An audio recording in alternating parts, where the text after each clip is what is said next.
ating title, Jacob's Love for Rachel. So yan po yung main title natin, pero meron tayong subtitle. Yung subtitle natin, tatalakayin natin next week kasi medyo baka hindi tayo umabot at baka humaba tayo. Kahit hindi na po tayo, baka mamaya hindi na tayo pumunta ng hindi na tayo pupunta ng buso-buso mamaya kasi baka pagbalik doon tayo abutan. So yung part 2 natin, next week natin tatalakayin, A Portrait of God's Love for His People. So yung ating tatalakayin ngayon mga kapatid, hindi masyadong malalim, but it's a practical application for all of us. So ang pinaka-main objective natin, to know the biblical definition of love. Kasi marami sa atin applying the love through emotion at sa maling kapamaraanan. So ipapakita natin, lalo na po sa series na message natin, sa part 2 ng message natin next week, yung deeper meaning. Ito pong part 1 natin, dito po sa Genesis 29, ito yung mga practical application na dapat na may apply natin. Yung salita o yung pag-ibig ng Panginoon, but sa part 2, dun po natin ididig ng mas malalim. Sa part 1, titignan natin yung pag-ibig ni Jacob, no, na ipinakita niya kay Rachel, pero doon po sa part 2 natin next week, mas lalaliman po natin. So ano pa po? Dapat maintindihan po natin kapag naunawaan na po natin yung definition ng love, hindi lang ito dapat ma-define.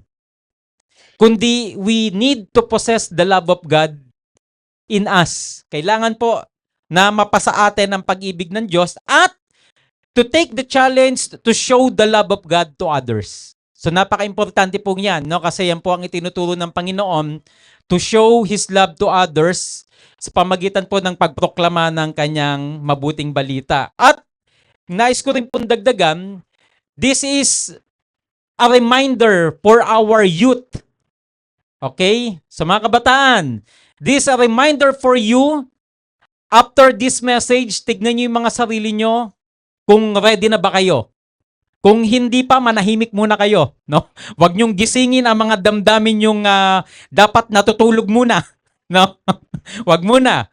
So, ito rin po ay encouragement para sa mga katatayan at kananayan natin that we first must show love. Lalo na po sa ating mga anak, no, sa ating family. So, ngayon po, tignan po natin yung nakita ko po dito, no? Pero tignan po natin, mga kapatid, basahin nga natin ulit yung huling verse na binasa ni Ate Virgie. Tingnan niyo po Verse 20, tama ba? Okay, verse 20, ready and read.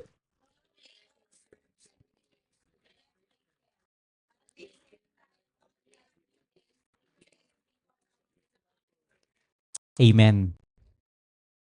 7 taon plus 7. No, hindi lamang po 'yan, no. So tatalakayin natin mga kapatid. Yan po ay 7 taon plus 7, no? Hindi lamang po yan total of 7, but 7 plus 7 equals 14. At yung 15th day, 15th year, yun po yung 8th day ni Jacob.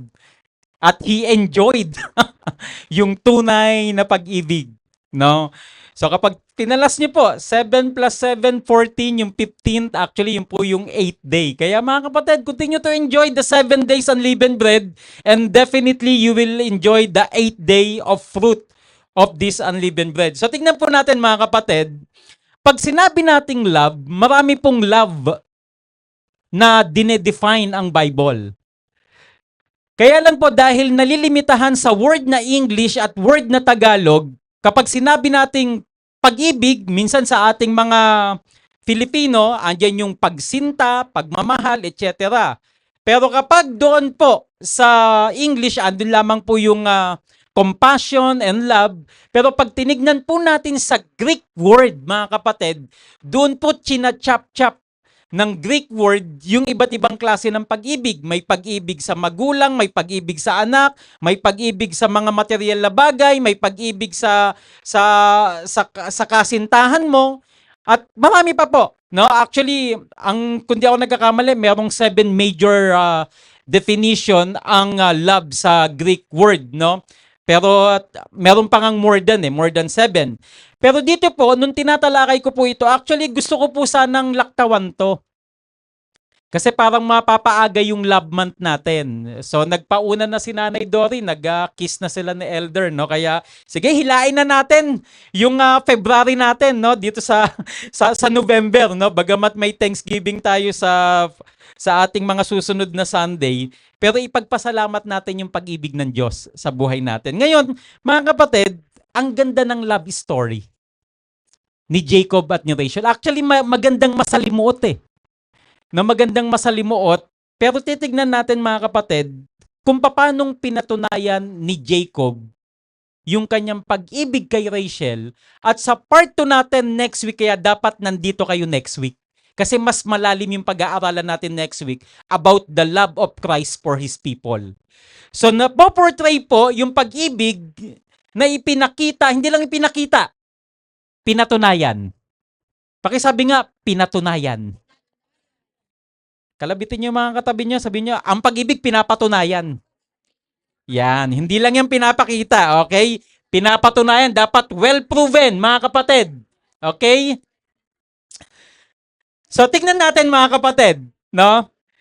Nung binubulay ko to, siguro kapag yung ibang pastor pa ang dito, marami pa silang makikita, pero may 6 na karakteristika akong nakita nung binubulay ko.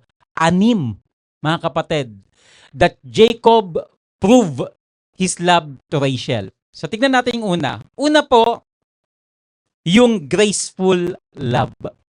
Okay? Sa English po natin babasahin mga kapatid kasi medyo nalilimitahan ako kapag Tagalog. No, hindi ko makuha yung message kapag Tagalog ko siya binabasa. So ang sabi dito sa verse 17, mga kapatid, sa verse 17,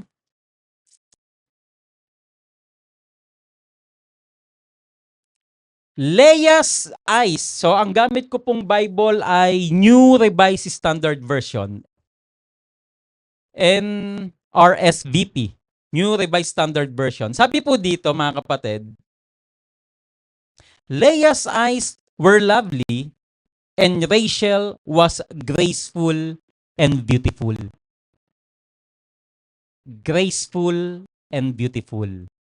Actually, kung hindi lang kayo aantokin, actually gusto ko na sanang talakayin even yung part 2 natin eh. Kasi mas may excite kayo sa part 2. Okay? Sa part 1 natin, baka ma-challenge kayo. No, baka isipin niyo, ay anak ko, wag na nga munang magpag-ibig, no? Baka sabihin ng mga kabataan natin. So verse 17, yung graceful love. Kapag sinabing graceful, from the root word grace. Ang tunay na pag-ibig, kaya po naipakita ni Jacob kay Rachel because of God's grace. Nakita ni Jacob the grace of love, the grace of God kay Rachel. Ang sabi dito, merong 2 anak si Laban, no, yung tiyuhin at naging father-in-law ni Jacob. Ang sabi dito, mapupunga yung mata ni Leah, pero yung kay Rachel daw, sabi dito, ang kanya pong muka ay very graceful and beautiful. Mga kapatid, ang totoo po, ang nakalagay ba sexy? Lovely yan, yung ibang mga lovely figure and was beautiful. So sa ibang salin, mga kapatid. Pero ang punto dyan, dito po kaya medyo ito ang pinili ko, yung word na graceful. Nung si Moises po ay pinanganak, ang sabi doon, because the baby was beautiful, his mother hid Moses. Kasi nung panahon ni Moises, papatayin yung mga bata. Okay? Papatayin yung mga bata. Tingin niyo mga kapatid, kung pangit si Moises nung bata, papatayin siya ng kanyang nanay. Kasi ang sabi dun basahin niyo po sa chapter 1 or chapter 2 ng Exodus. Because Moses or the baby was beautiful, his parents hid him, tinago, para hindi mapatay. So kung pangit si Moises, pangit ka naman, sige patayin ka na lang. Tapon ka na lang sa Nile River, pakain ka sa buwaya. Ang susi dyan mga kapatid, the grace. If you have the grace at makikita mo rin yung grace sa tao, ano bang itsura ng tao, she or he is very beautiful in your sight dahil sumasa kanya ang imahe ng Diyos. Okay? Kaya, totoo po mga kapatid, sige, mag-usap tayo ng real talk, meron talagang pangit at maganda. Totoo yun. Ang totoo mga kapatid, ang mga non-believer pangit sa harapan ng Diyos because no grace. Naintindihan nyo? Pangit sila dahil ang nakikita ng Diyos sa kanila, image of Satan. Okay? Yung nature ng sin. Kaya wag na tayong mag-plastikan na kapag talagang pangit, non-believer, pangit yan kahit maganda siya. Kahit flawless siya, nagpapabiki-belo, without the grace of God, pangit.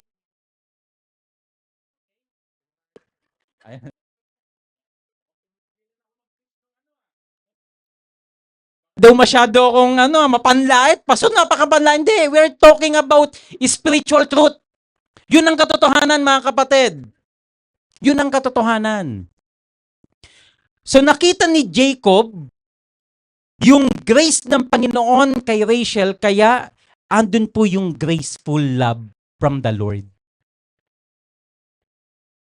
So kaya ang sabi dito, Jacob saw the grace of God to Rachel. Because of God's grace, Rachel was very beautiful in his sight.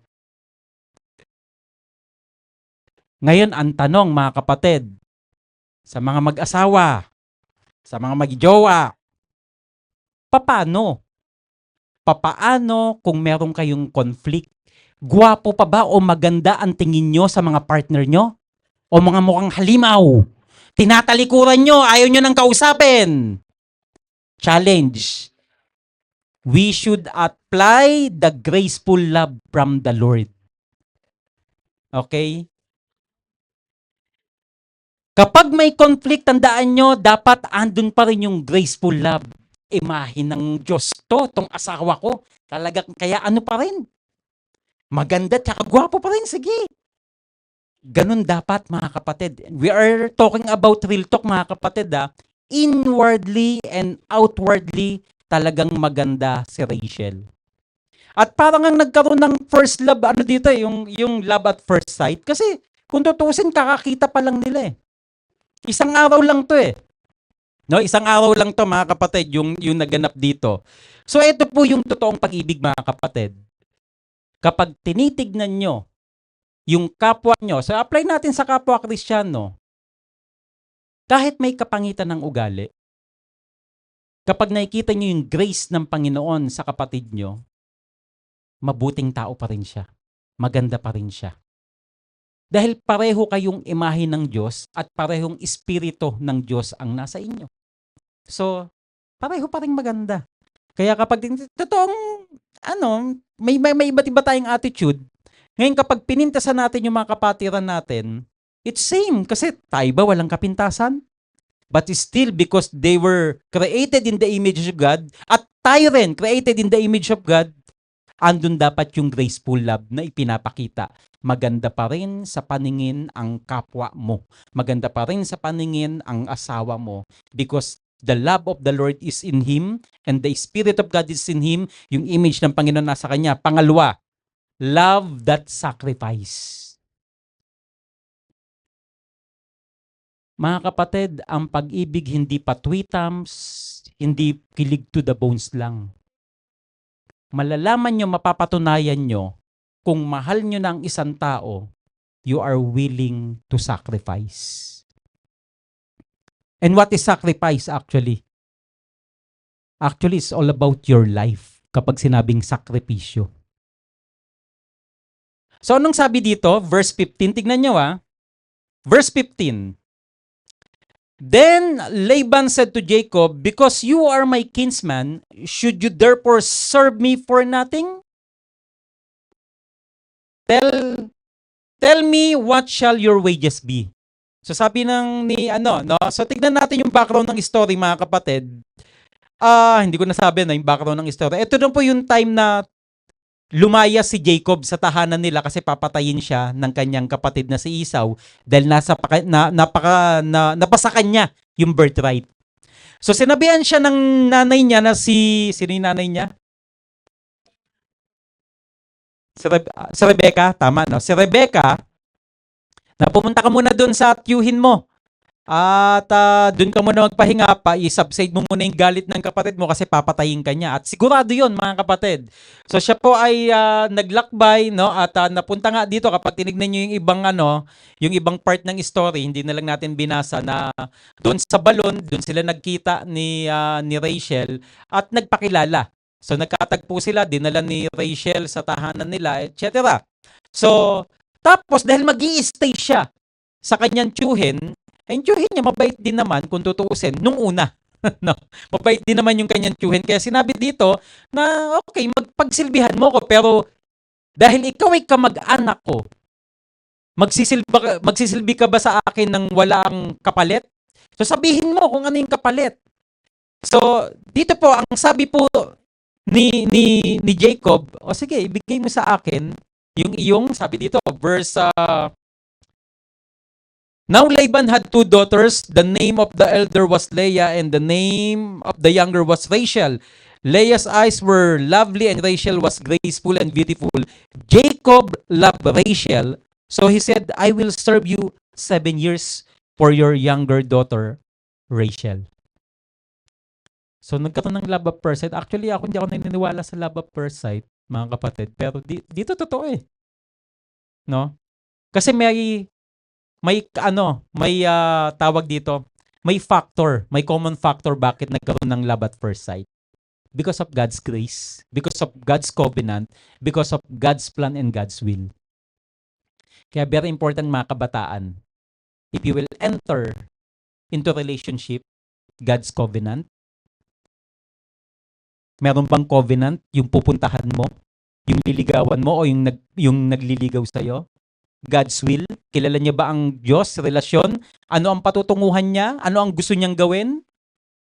Nagpapasakop ba siya sa plano ng Panginoon? May something common ba? Do you have same spirit? Kasi ang sabi sa New Testament, huwag makikipamatok, huwag makikiayon, no, sa mga hindi mananampalataya. Kaya ang sabi dito, no, sabi ni Laban na sige, magsilbi ka sa akin at ano ang bayad?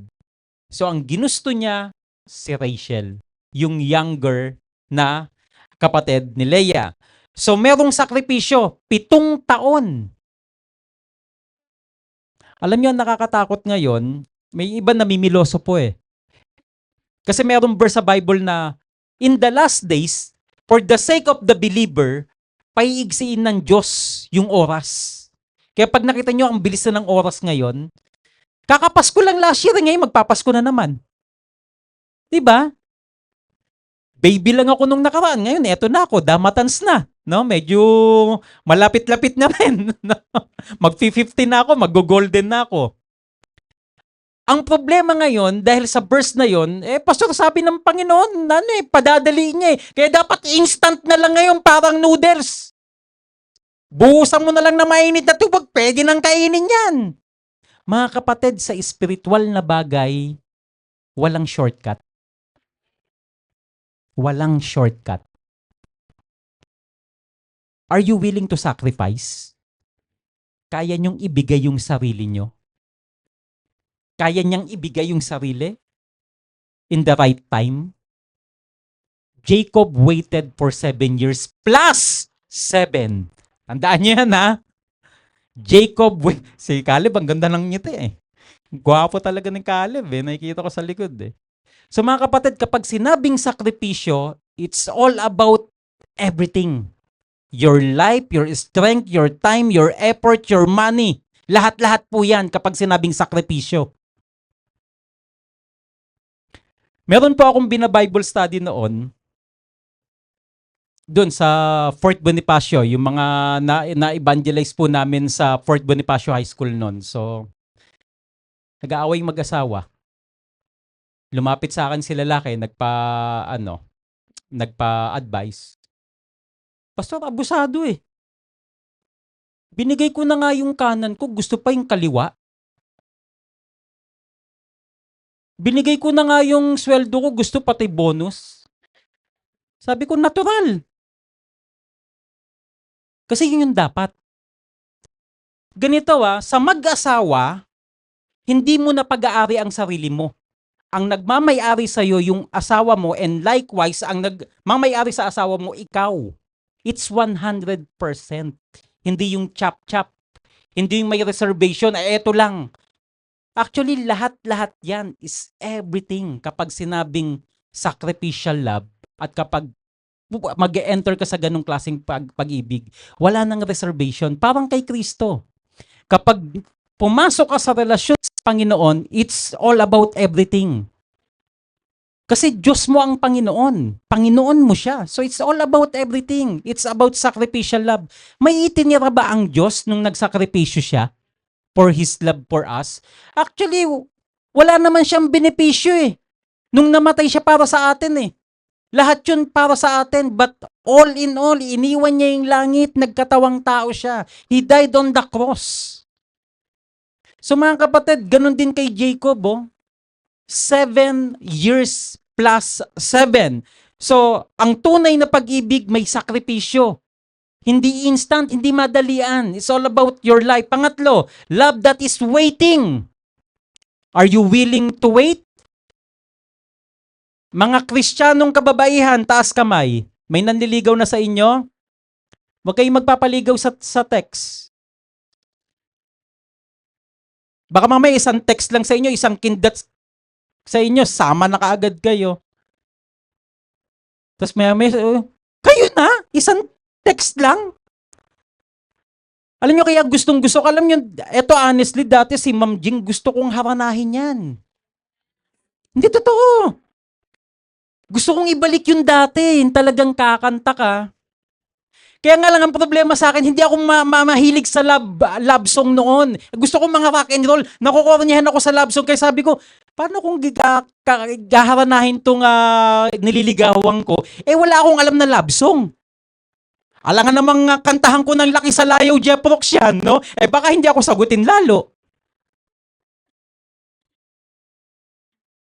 Ang ginawa kong panliligaw kay Teacher Jing, Word of God. Walang kawala. May covenant, may plan, may will. Merong key factor na nag-iisa. Mga kabataan, makinig kayo kay Pastor. Naligaw na si Pastor ng landas noon, kaya alam ko na yung tamang landas. Pakinggan nyo yung payo ng Pastor nyo para hindi kayo ma-broken hearted. Yung mga matatanda ang umaamin eh. So mga kapatid, love that is waiting. Tignan nyo Jacob served Laban 7 years plus 7 additional years. Verse 30. Bakit? Ano nangyari? So napagsilbihan na. So 7 taon. Anong sabi ni Jacob? Anong sabi sa verse?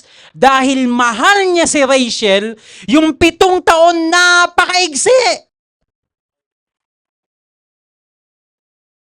Napakaigsi ng 7 taon. Wow. Huwag magmadali, mga kapatid. No? Ganito.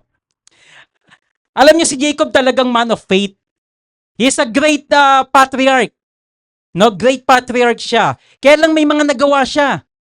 Dinaya niya yung kapatid niya para mapasakan niya yung birthright. Ngayon dito may consequence. Dinaya rin siya ng kanyang father-in-law. Nung siya po ay nakapagsilbi ng 7 taon, tapos dapat magsasama na. Wala pang napokor. Walang Meralco that time. Oo, di magsisiping na. Nung dinala siguro sa kubol, eto na. So hindi alam ni Jacob, siguro talagang dahil sa pag-aantay ng 7 taon Wow, excited! Hindi na tumingin sa mukha. Bira. So ayun, bahala na kayong mag-isip mga kapatid. Basta ang punto dito, hindi niya namukhaan. Kailan niya namukhaan? Kinabukasan. Nung sumikat na yung araw, ay, bakit si Leia to? So nadaya siya, naisahan niya ng kanyang father-in-law. Ang sabi ng father-in-law niya, actually hindi naman siya talaga dinaya. Kasi merong kultura eh. Teka, hindi pwedeng mauna yung bunso. Si panganay muna. Dito sa amin, hindi pwedeng ibigay yung bunso kung wala pa yung panganay. So eto muna, sa panganay. O kung gusto mo, another 7 years. Mga kabataan, 14 years. Biray mo, para kang nabilanggo, no? Paglabas mo, wow! Ganda ng ngiti ni Ate Cheske, no? Are you willing to wait? Wow! Amen! Mga kapatid, mas masarap higupin yung sabaw na sobra-sobrang pinakuluan talaga kaysa yung instant. Learn how to wait. Kasi pag nagmamadali, may kasabihan nga tayo eh. Ang tumakbo ng matulin, nagmamadali. Huwag magmadali. Baka matinik, ang lalim. Learn to wait, know the process of the Lord. Kasi ang ganda rin na nade-develop, aside from feelings and emotion and yung love, ang gandang napoproseso, mas napagtitibay yung karakteristik ng pagmamahal. So waiting for a long time is not a joke but challenge for your commitment. Doon mapapakita, committed ka ba talaga? So 7 years is not enough. Napatunayan ni Jacob 14 years. Lord, hindi na ako nagbibiro 14 years na to. So nakita ng Panginoon, okay, committed ka eh. Nag-antay ka ng napakatagal. Eto na. Wow! Diba? So eto na. Siguro si Jacob nagsiguro na, no? Teka, hindi pwedeng kailangan sa araw tayo dun sa kubol para kitang-kita kita. Baka mamaya yung alalay naman, no? Yung pumunta dyan. Mamaya, yung lalaking kapatid ni Rachel ang ibigay, imbis na, naku, patay tayo dyan, no? So talagang ang ganda, mga kapatid, kapag talagang pinagpaguran mo, nagintay ka ng tama, ang sarap ng pakiramdam, mga kapatid. Love that is waiting. Nagaantay ang tunay na pag-ibig. Hindi minamadali. Hindi siya instant noodles, mga kapatid. Hindi siya instant text, mga kapatid. Mga kababaihan, pwede kayong magsikreto kay pastor. Anak, pwede kang magsikreto kay pastor. Pero sa Diyos hindi. God knows everything. God knows everything. Ito ang di ba ito ang problema sa mga Kristiyano eh? Gumagawa ng kabalbalang kapag ay ayos, wala si mga kapatiran, wala si pastor, okay, pwede. Mga kapatid, sumasa atin ang Diyos. Alam niya lahat.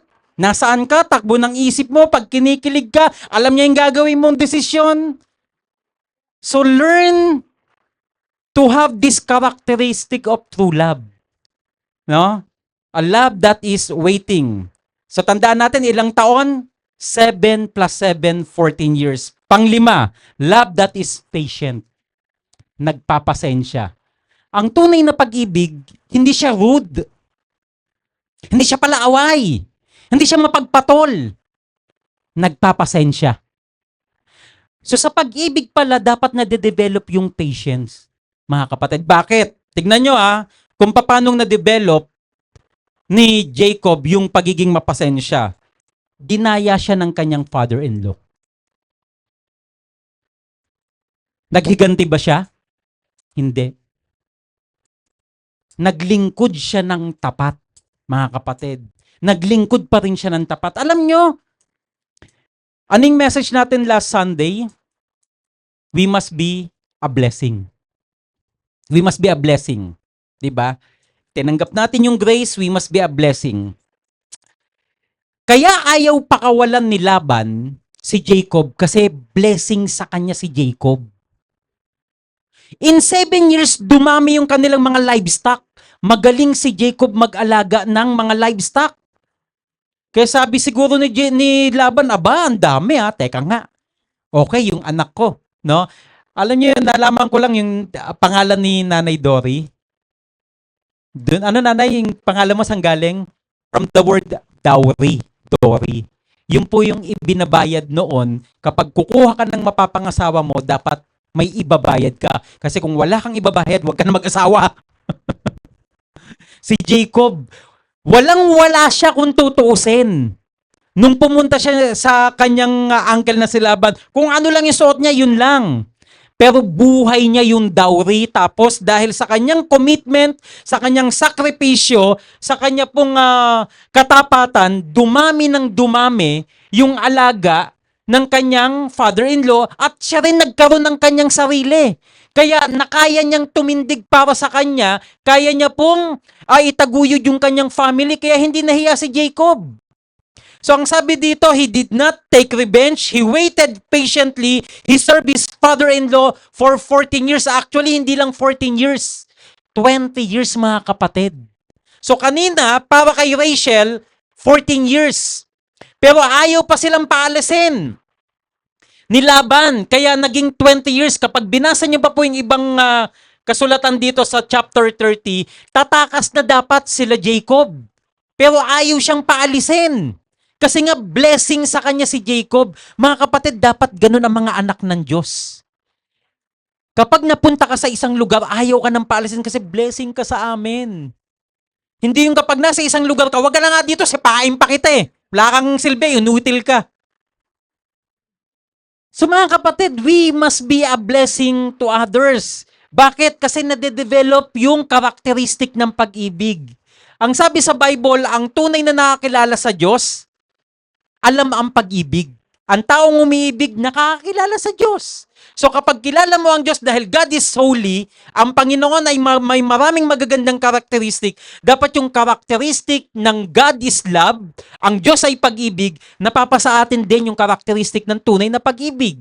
So eto po, yung mga pinag-uusapan natin. Panglima, love that is faithful. Nakong hirap na yan. Ang sabi sa New Testament, kapag tumingin ka sa chika babes na may pagnanasan, nako. Pero mga kapatid, ganito nakita nyo kung gaano ka-faithful si Jacob. Totoo mga kapatid, because of culture, nagkaroon ng iba pang asawa si Jacob. Si Leah, yung panganay na anak. Tapos may mga may mga maidservant tong dalawa eh. Kasi yayamanin sila, no? Si Leah tsaka si Rachel. So may mga maidservant pa, naging asawa rin 'yon ni Jacob.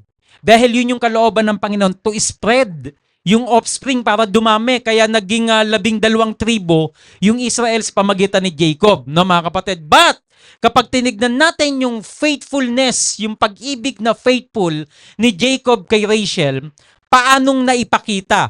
Kapag sinabing faithful, it is loyal, sincere, and genuine. Pakisabi nga mga kapatid, loyal, sincere, and genuine. Yan ang ibig sabihin ng faithfulness, mga kapatid. So bagamat nagkaroon ng iba pang asawa na anakan ni Jacob, si Leah at iba pang mga maidservant, Jacob has done his duty for Rachel. Naging faithful siya. Bakit? He finished his commitment. He remained faithful to Rachel even though Leah became his first wife. Pakitingin po, verse 28 to 30. Tignan nyo kung paano naging faithful pa rin si Jacob kay Leah. Pakibasa po, verse 28 to 30.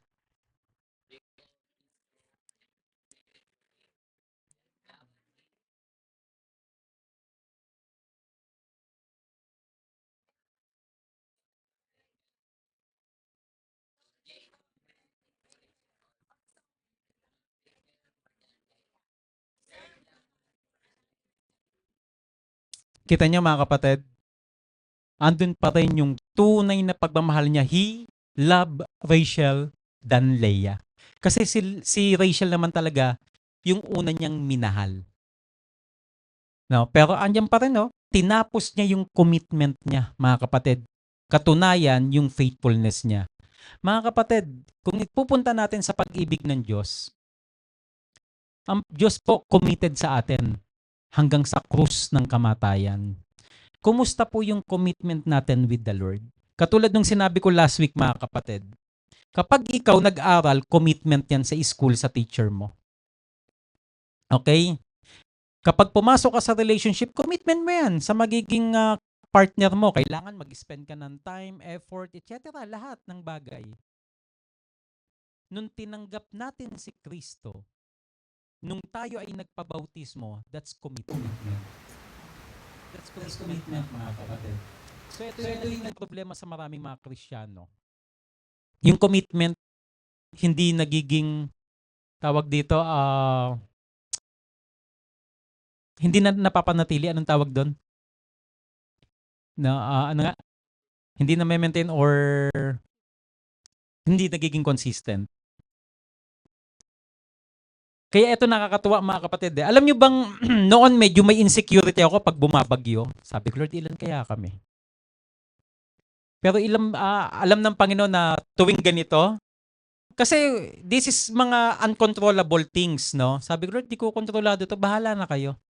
Basta ako, ang ginagawa ko, tuwing Saturday, nagwo-worship na ako. Nagpe-pray ako, I prayed before I sleep kahapon, kagabi. Tagal ko makatulog eh. Ingay nila rap eh. Sabi lang namin. Hindi. Pero I prayed. Lord, sabi ko, wala naman ako magagawa sa bagyo eh. I prayed for the whole Philippines. I prayed for all of you. I prayed for our worship. Sabi ko, Lord, kahit sa gitna ng bagyo, we will worship you. Gisingin niyo yung mga mananampalataya niyo kasi eto yung kapamaraanan. Kasi sigurado maraming mga Christian magme-make ng excuse. Maraming Christian yung konting bagay, making excuse. Totoo pong meron na tayong technology, mga kapatid. Totoo po yun. But tandaan po natin, mas gusto ng Panginoon pa rin yung face-to-face, yung andyan yung katawan mo. Hindi pwedeng sasamba ko sa espiritu at sa katotohanan yung katawan ko andito. Actually, ang sabi sa Bible, love the Lord your God with your whole heart, spirit, soul, body, strength. Kasama ang katawan. Tandaan niyo, mga kapatid, kasama ang katawan. Yung iba nagsabi, naniniwala naman ako, Pastor. Oh, sige. Yung sa pananampalataya, kasama katawan mo dyan.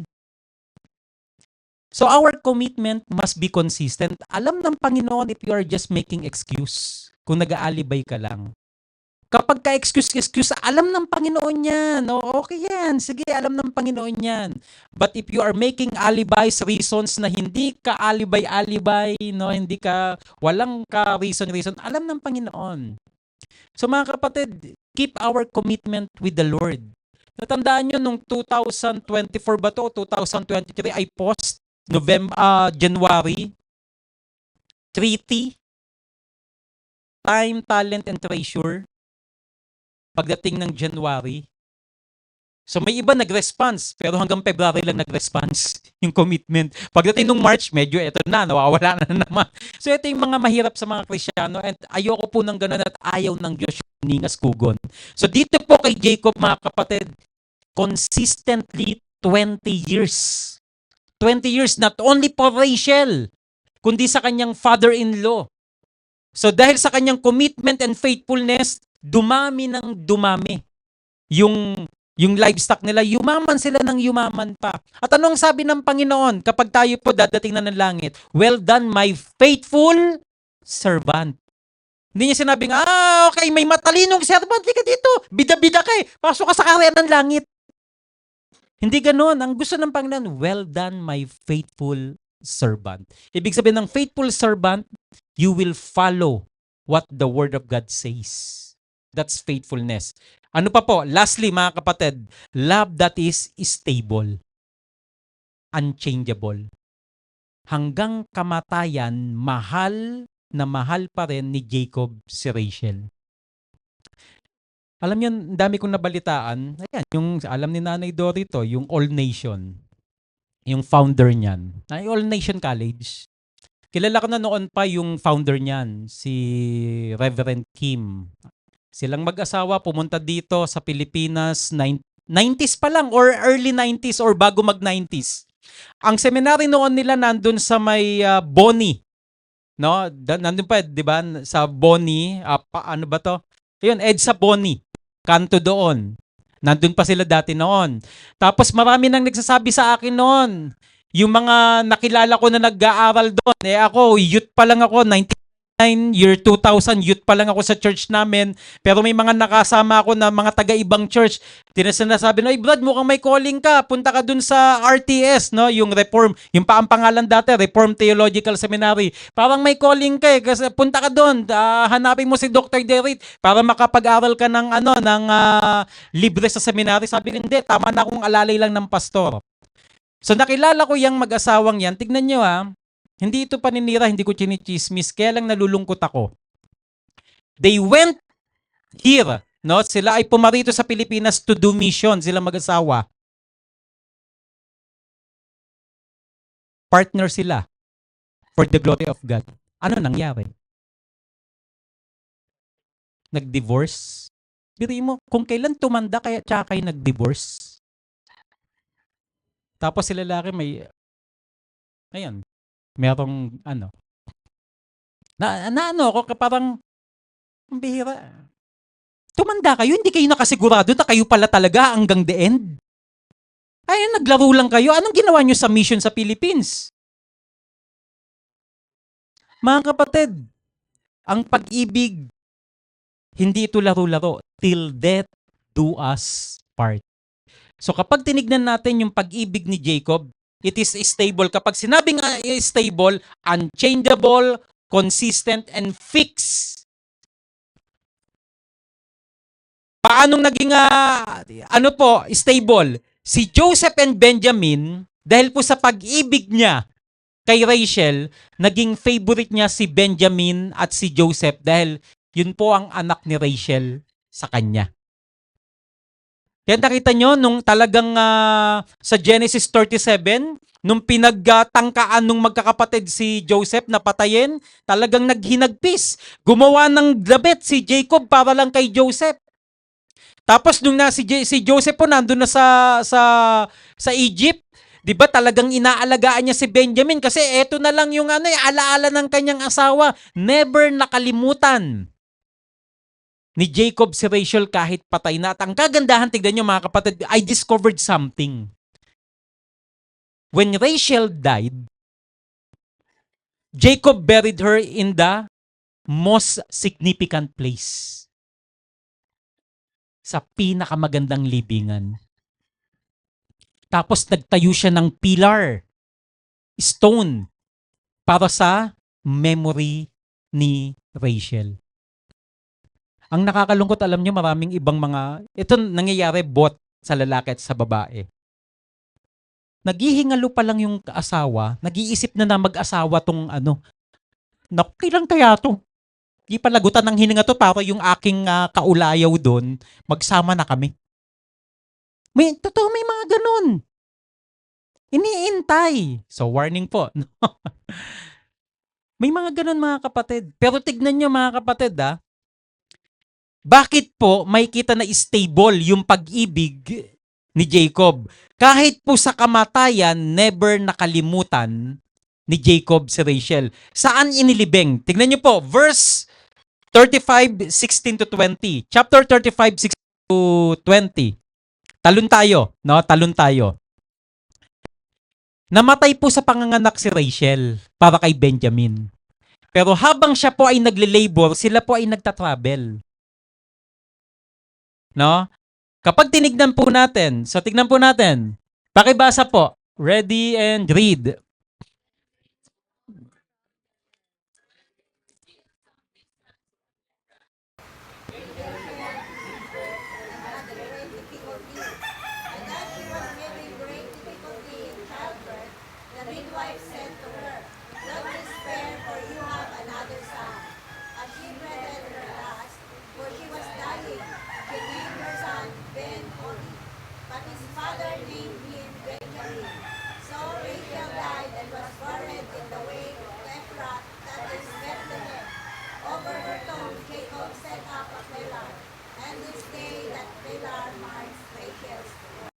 Amen. Mga kapatid, siguro yung katumbas ng pillar ngayon, yung lapida. No? So, tayo po, we are celebrating, we are giving respect to our dead ones. Pero huwag na kayo magtirik ng kandila. Huwag nyo na silang ipag-pray. Wala nang effect yun. Just remember them. Katulad po, ni Jacob. At ang kagandahan, dito tayo magtatapos mga kapatid. Kaya sa part 2, mas lalaliman natin. Anong sabi? Saan inilibing? Sa? Sa New Testament, yung Ephrat, Bethlehem, that is Ephrata. And what is Ephrata, Bethlehem? Ha? What is Ephrata, Bethlehem? Sino nakakaalam? Very significant that place. Balik tayo sa mga pamaskong ano natin, pamaskong kanta. Saan isinilang si Jesus? Ha? Sa Ephrata, Bethlehem. Ayaw niyang makalimutan. Kaya hanggang ngayon mga kapatid, hindi pwedeng makalimutan ang istorya ni Rachel because nagsisignify yan ng pag-ibig ng Diyos para sa kanyang sambayan. Kaya sa part 2, doon natin makikita na talagang iniugnay ni Jacob si Rachel sa pagdating ng Panginoong Hesus. Na yun ang tanda ng tunay na pag-ibig ng Diyos para sa atin. Dumating ang tagapagligtas, ipinanganak si Jesus sa Bethlehem, Ephrata. So mga kapatid, of course, yan, yung Jerusalem, no? Doon talaga siya sa isinilang. But particularly, ang Ephrata po, ito yung isa sa pinakamaliit na clan ng Israel. No, kapag mga ang tawag dito, mga tribes, andun po yung mga pangalan ng mga anak, pero may mga iba't ibang maliliit na lahi pa doon, clans na po ang tawag doon. So mga kapatid, dito natin makikita, ganun ka-stable kasi hanggang lifetime, forever, talagang iniugnay ni Jacob si Rachel yung pag-ibig niya sa Panginoong Jesus. So this is a challenge for us, mga kapatid. So, for youth, mga kapatid, prepare yourself for this kind of love. Kapag hindi pa, wag nyo munang gisingin. Para sa atin po, na mga patriarchs, mga father and mother, dapat po tayo ang maging model of God's love sa loob ng ating sambahayan, mga kapatid. At lahat po tayo, this is a challenge for all of us, mga kapatid, na yung agape love ng Panginoon, John 3:16, dapat po maipatotoo natin. Maganda po yung sinabi ni Sister Nerissa kanina. Actually, marami pong iniugnay na kwento sa Titanic. So we have to pray for them and we have to testify the love of God for them. Gusto ng Diyos na iligtas ang sangkatauhan, pero kailangan yung pananampalataya. Galit ang Diyos sa sangkatauhan because of sin, pero mas nagigibabaw yung kanyang pag-ibig, kaya gusto niya pa rin iligtas. At sino ang gagamitin? Tayo po. Nasa atin yung pag-ibig ng Panginoon. So sa part 2 natin mga kapatid, huwag kayong mawawala kasi we will dig deeper dito po sa ating ngayon, kung paano ipinakita ng Panginoon yung 6, tama ba? 6 characteristic, doon din. Sa pagdating ng Panginoon, yung pag-ibig ng Diyos Ama, dito makikita rin natin yung characteristic ng pag-ibig na ibinigay ng Diyos sa sangkatauhan. Let us pray. Aming Diyos, salamat Lord sa pag-ibig na inaaral namin ngayon sa pamagitan ni Jacob para kay Rachel. At ito po ay malaking aral sa amin para po ma-check namin yung mga sarili namin about our love for other people. Ito po ay galing sa inyo. But Lord, we are very secured because of your love to us, Panginoon. Dahil pinatunayan nyo, hindi nyo lang ipinakita, you have promised, you fulfilled it, Panginoon. Kaya Panginoon, tulungan nyo kami na ito ang maging righteousness, maging comfort namin, maging assurance namin because of your promise. So maraming salamat, Panginoon, sa mga nire-reveal nyo sa amin na ma-check din namin yung tibok ng puso namin kung ito ba ay naaayon sa inyong salita, ito ba ay naaayon sa definition nyo, hindi according to our definition because love is not about emotion but is all about decision, Panginoon. Kaya we have to decide according sa will nyo to love people through the gospel, Panginoon. And this is the best way for us to show the people yung pag-ibig na ito sa pamagitan ng mabuting balita na maipangaral po namin sa kanila. Salamat, Panginoon. Salamat po sa pangalan ni Jesus. Amen. Purihin ang Panginoon.